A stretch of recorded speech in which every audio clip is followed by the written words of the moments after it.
Good morning, everyone. Teacher Thomas here. Nakon. It's Friday morning, early. Sun is not up yet. Out for a little walk with Blackie and Jake.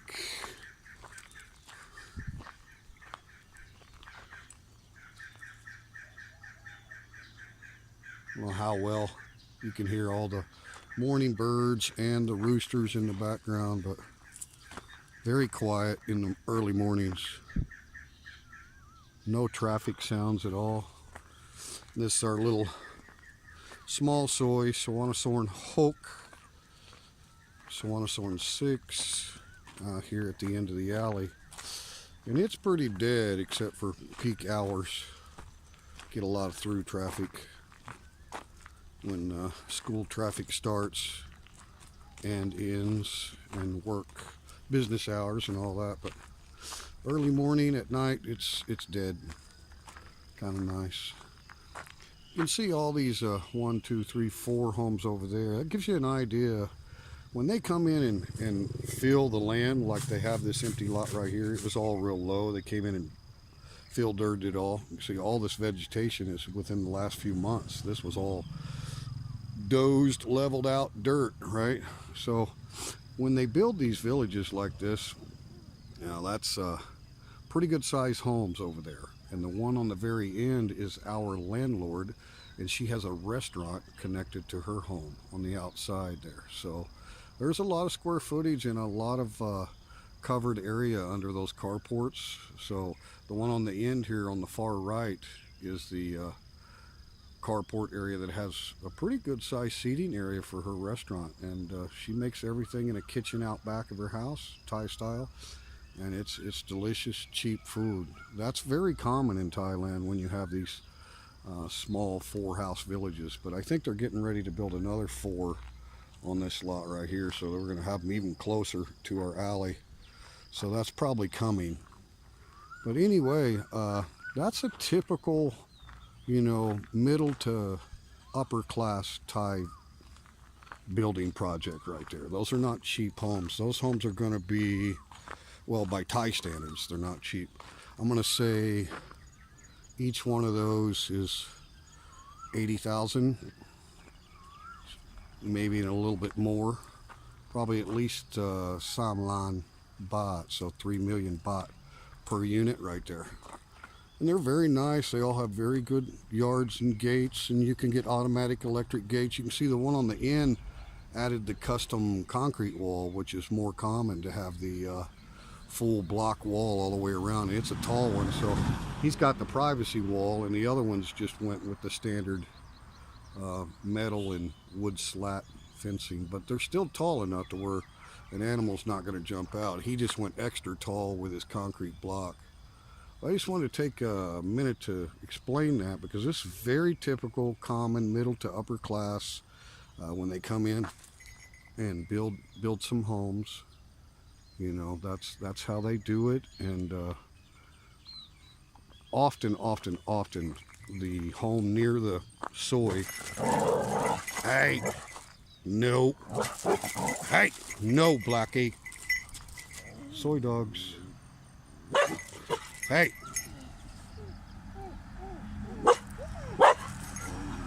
Actually, these soy dogs right here by her house. No, Blackie. Blackie gets way too excited over this girl. She does not like that dog. They're not dangerous soy dogs, because they all stay down here at Grandma's store and they get fed. And so, I mean, they're like, more like pets that are never kept leased or anything. But they're not wild soy dogs. Hey, calm down. Calm down. Jake.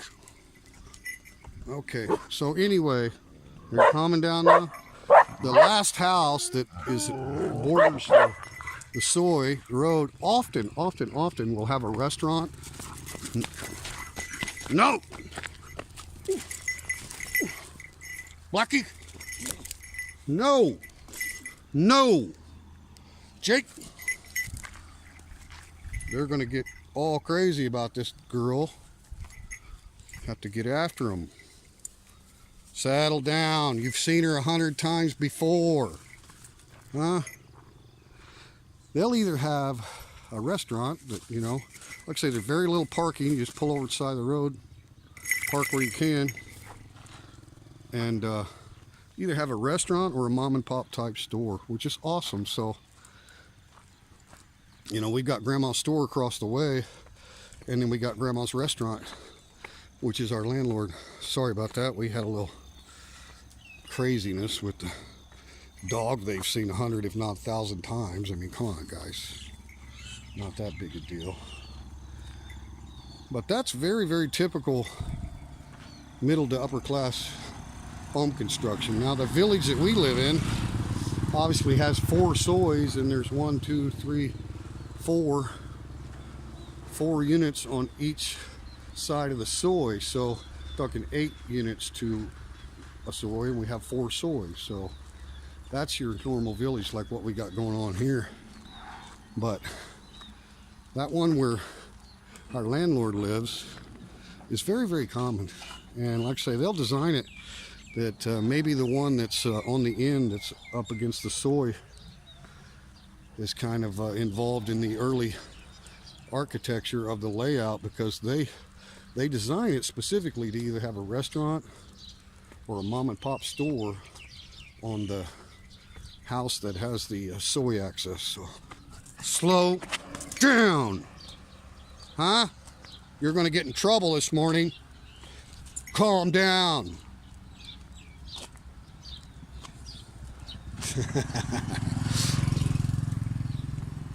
Okay, some people can comment and say I'm too mean to my dogs, but you know, you gotta let them know who's in control, right? Or they will drag you everywhere, especially doing this one-handed leash with 2 dogs. I mean, you gotta have control. They're really good dogs. Anyway, now that we've kind of discussed the neighborhood and you can see how construction goes, and like I say, these are common too, these little gated communities have CTV cameras, and whoa, but they will normally be these small 1-2 bedroom units, you know.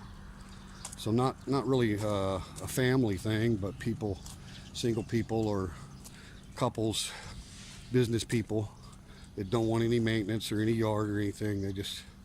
And they want that extra security, which, I mean, I don't really know why. I mean, a lot of Thai people talk about when you live out in a rural area, you know, you need to live in a gated community so you have better security. But I mean, even the individual houses are going to be gated, right? So you don't need to be in a village to do that.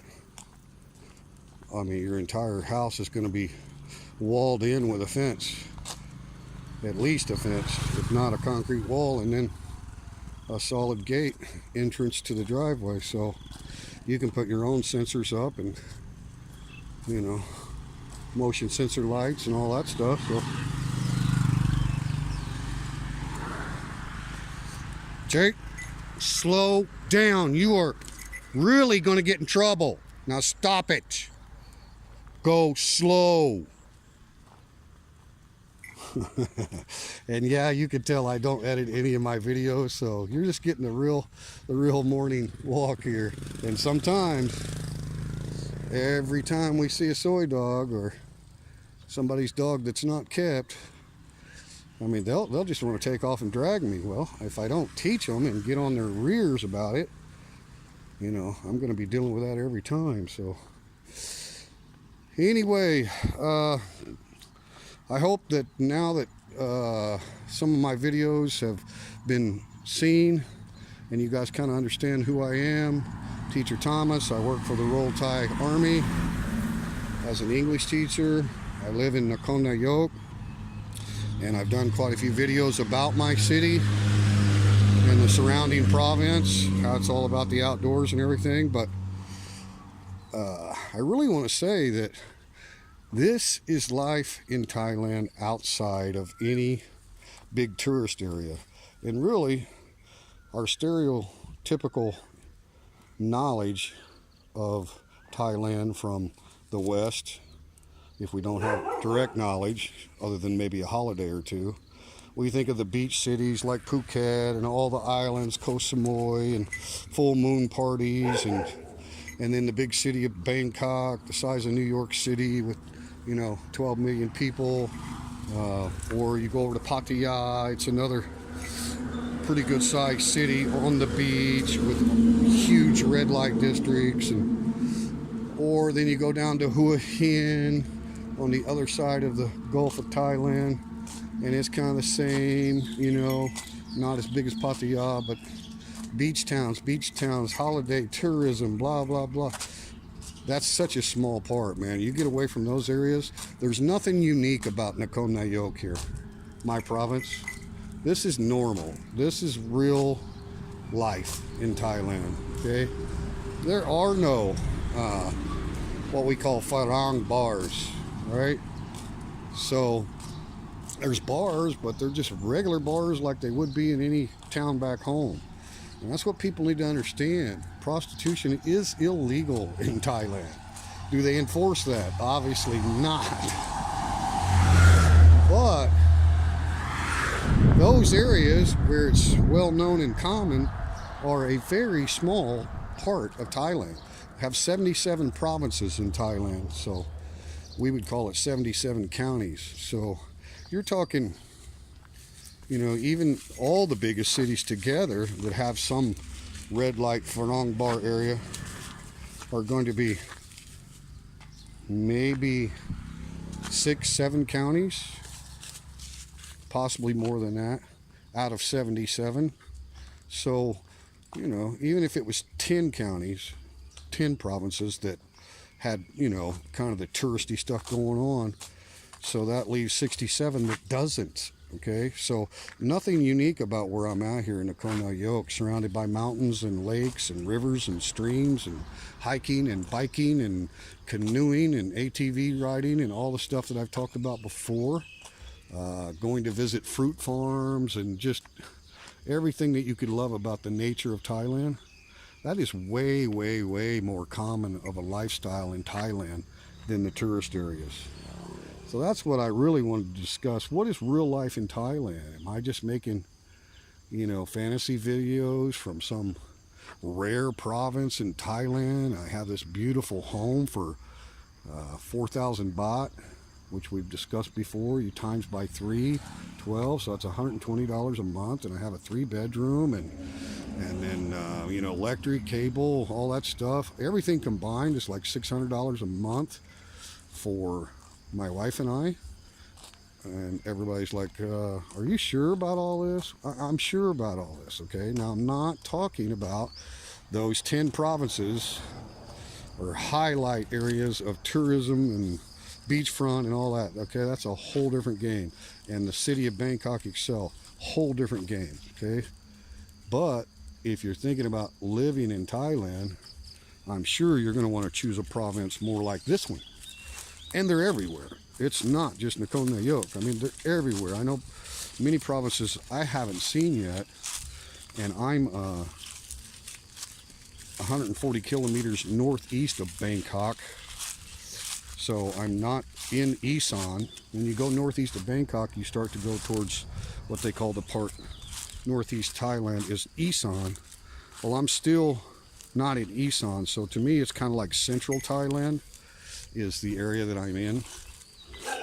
But if you go further south of Pattaya and get down to Rayong and Chanthaburi and Trat, those provinces down there along the coast, there you have beachfront and you don't have the big touristy stuff. Now, there are a lot of expats that live down there. I mean, you can find Farang grocery stores, specialty stores. A lot of Swedish people live down there.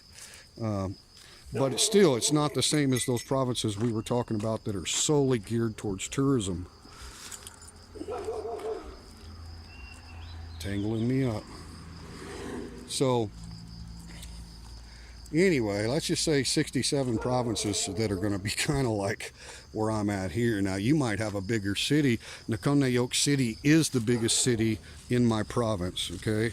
And I'm going to say it's 50,000 people, you know. Has everything we need, but doesn't have the big malls and skating rinks and bowling alleys and cinemas, you know. But has everything else we could possibly want and need. The closest bigger city to us is called Sudbury, to the west of us, like going towards Ayutthaya. Good boy. Wait, Blackie. And Sudbury, so that's about a 40-minute drive. Uh-oh. We don't like this dog. We may have a problem here. I need to get a rock. Wait, Jake. Okay, we about had a big brawl right there. That male dog, he's not a soy dog, like someone owns him, but they never keep him up in a yard locked in or anything. And he is a tough son of a gun. So we got away from him. We didn't get into the big brouhaha, did we, Jake? We wanted to, but thank God we didn't. Okay, let's sit. Come on, show everybody you know what you're doing. Don't get me tangled up. Sit. Sit down. Sit. Good doggies. Anyway, that whole scare of a dog fight kind of threw me off my train of thought. But my bottom line is, real life in Thailand is just what you're seeing me do.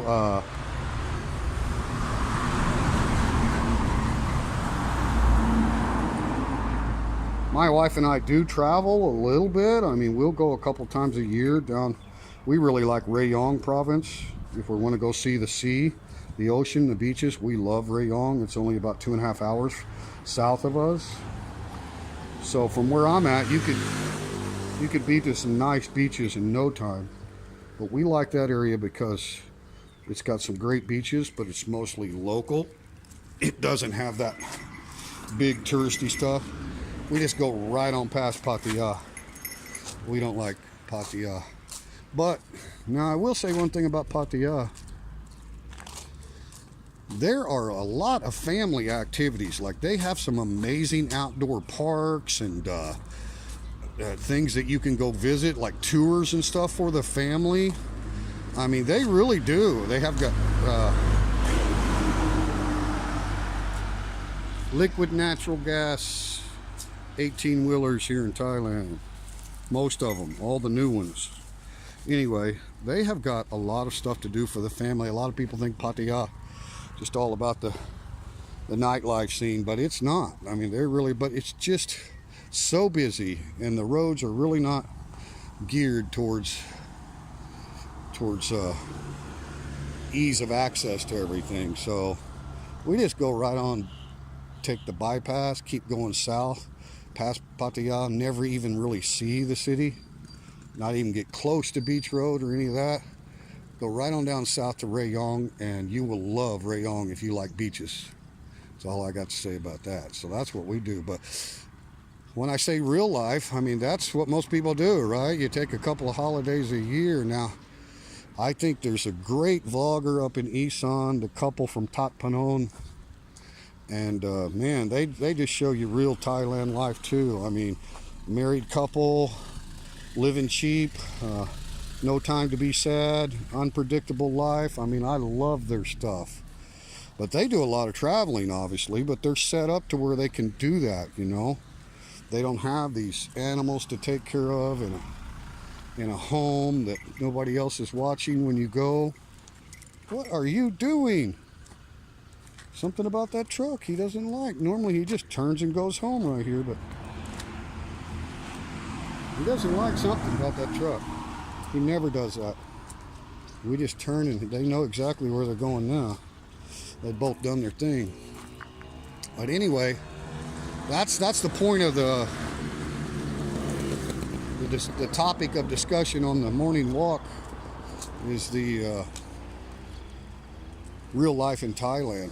And I think the Thot Panon couple are fantastic, man. And they show you a lot of Thai food, and they don't go to the malls and crap and eat very often. You notice that? Because if you go to the big malls, the central plazas and all that stuff, and you go to the restaurants inside there, Japanese, Thai, Farang, whatever, I mean, you're paying standard price, and for two people you could drop $30 easy. on dinner at the mall. But what they show you, they hit all the little Thai restaurants, around. Even when they're in a tourist area, they often just go to regular mom and pop type restaurants, and for two people it's $9 or $10 with a couple of beers, so it's very inexpensive. I mean, Thailand really, really, really, really, really is inexpensive if you go where the locals go. Now, if you're going where the Farang go, you're paying, pretty good price. I mean, you can go to, the famous hotels in Bangkok, the tower hotels that have the sky bars on top where the, Hangover Part 2 movie was filmed, and, you can order one cocktail and it costs you $20. So, I mean, you can find expensive stuff in Thailand. That's not a problem. And if you eat all your meals out at the malls and you want, fancy Farang food and all that, Japanese food, all that, you're gonna pay regular prices just like we would back home. I mean, maybe not quite as much, but up there. But when you eat regular, I mean, my wife and I often go to restaurants. Now, she's a good cook. I like to cook, so we do eat at home the majority of the time, but we still often go to restaurants because it's so affordable. I mean, I could name 10 restaurants within 5 minutes of our house where my wife and I can go have breakfast, lunch, or dinner for the two of us. Now, this is just drinking water or coffee, not beer or anything like that, but a meal for two, and it will never be over 300 baht for the two of us. That's $9, folks. And oftentimes we really enjoy the big bowl of noodles with all the stuff thrown in. I mean, they put peanuts and chives and cilantro and all these different flavors, and then you can add a sour sauce and a fish sauce to make it salty, and throw some extra chili peppers in, and all that kind of, just a bowl of noodles with a bunch of stuff in it. It's like our ramen noodles made into a meal.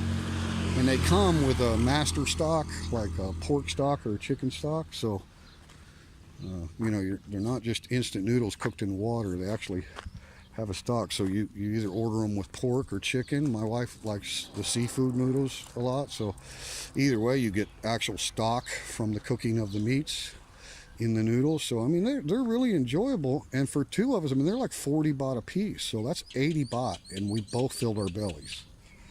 Okay, well, 8 times 3, right? Remember that. It's always times 3. So that's for two people. 80 baht. $2.40, right? I mean, you can't beat it. You can't beat it. And so that's real life in Thailand. If you're going to be living in one of these 67 provinces that's just regular Thai people, and I mean, there are expats that you can get to know in your area, and I'm starting to get to know more in Nakhon Nayok because there's not a whole lot of us here, I know for sure. And you can always tell when you go stop, say you're traveling, you stop at one of these cities that are 40 to 50,000 people, and you go into the local grocery store or the supermarket, you can tell right away. I mean, if there's not many Farang living there, people will be looking at you as you walk through there, like they don't see Farang very often. It's the way they will look at you. And then if you see a Farang, you're always like, hello, because it's rare to actually see a Farang in one of those towns. So you'll know when you stop in a city and go to a supermarket, grocery store, you'll know, you'll get the feel right away how many expats live in your area. So anyway, that's what I wanted to talk about. I mean, this is real Thai life, what I'm doing here. I mean, we're as happy as two pigs in mud. I mean, we have a home for $120 a month, right? No kidding, $120 a month, 3-bedroom. The 3rd bedroom is detached. Uh-oh. Did you get it? Oh, Blackie. I think the bird was already dead. Did you just kill that bird? Huh? You have all kinds of food at home. I think maybe it was already dead. She's a hunter, though. But anyway, I don't think it'd be hard for anybody to find a home like we have here. I was going to say the third bedroom is detached, which is perfect for an office, you know, if you've got some online work and some other things going on and you want to get out of the house, but you want to be close by. A lot of them are designed like that. Just the way Thai houses have a lot of open air and stuff. But we just love our house, and so you can't get much cheaper rent than that, right? You can see it's got a big full blue wall here. Right, that's my office right there. And so we put all of our bills together plus our food for the house, $600 a month. That's for 2 people. That's not including my truck payment, my insurance, and all the other stuff. But hey, you know, I don't have to have a truck. Like, I could get by with just a motorcycle secondhand that's paid for, you know. So these are the real costs, and this is something I think any expat wouldn't have difficulty finding anywhere in a similar sized town as Nakonayok, you know, in those 67 provinces. Hello, Billy. But okay, go. Yeah, you're good.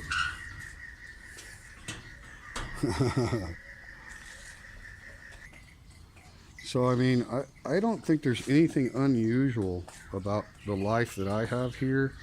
Very simple, laid back.